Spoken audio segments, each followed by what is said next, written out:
Hello, my name is Jay Beershank. Welcome back to my YouTube channel. Today we're here for another edition of book reviews. We're here at the Taj Mahal in Agra, India. Have a beautiful background. Today will be the first review I'll ever do without the book, but that's okay. The book we're going to review today is probably one of the most practical spiritual novels I've ever come across. I would say it's probably the number one recommendation that I will give to anybody that is beginning a spiritual journey, thinking about changing their life, thinking about starting a spiritual journey, finding purpose, changing their life to accommodate more meaning, purpose, and happiness into their life. So that's a really big statement, but it's really true. And that book is The Monk Who Sold His Ferrari by Sharma. I'll make sure that the picture for this video is a picture of the book because I swear I read it. Anyway, highly practical. I really loved it.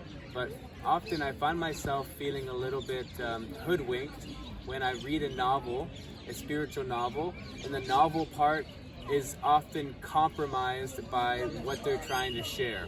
So even though the information is highly practical, I felt like in the book, the novel component was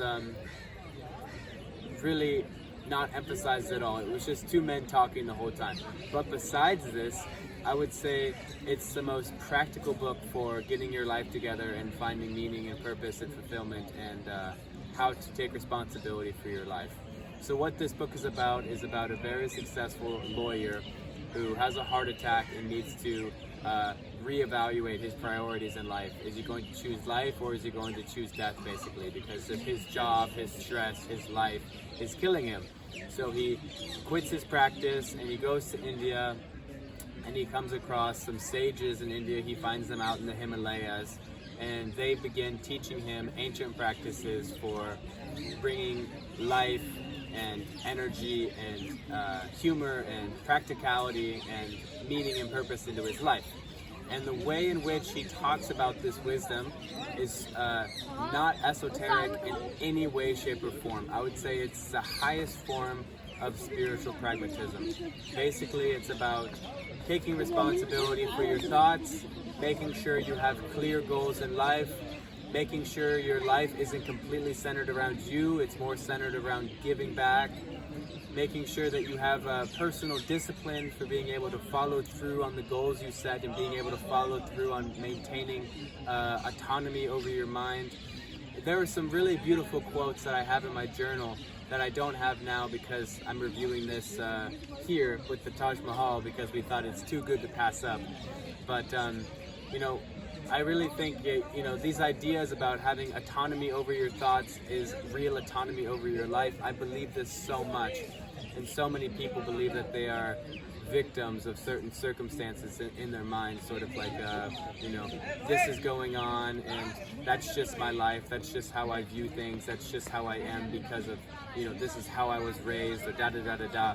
And really this fundamental switch into fulfilling thoughts that are going to encourage you down your path is really, I think, one of the first and most important steps to what Robin is saying is how to find a fulfilling path and have a fulfilling life. So I really love that part because it's so practical.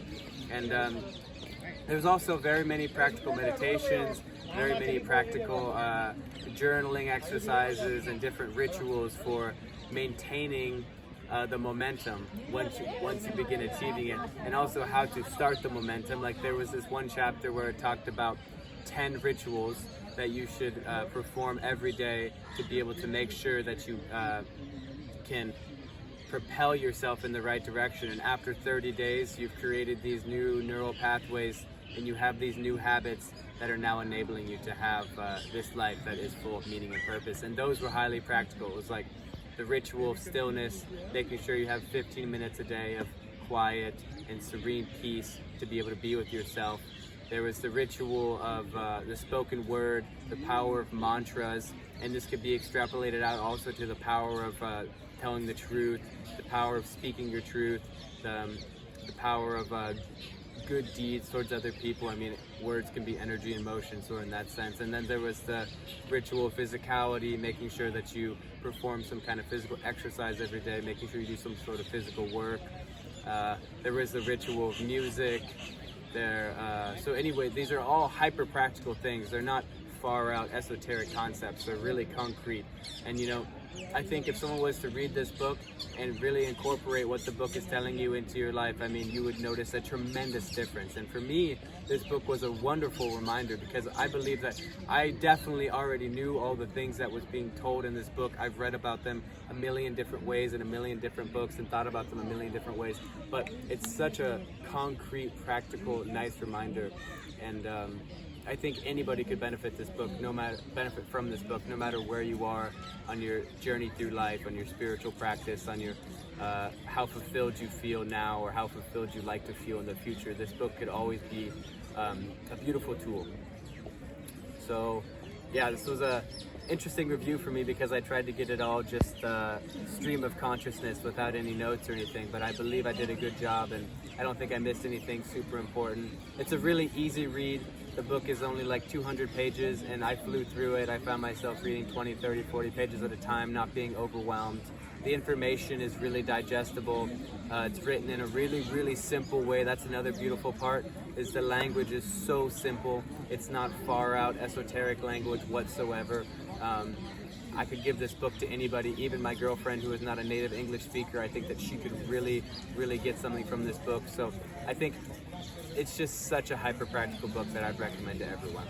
So that's my review for The Monk Who Sold His Ferrari by Robin Sharma from the Taj Mahal.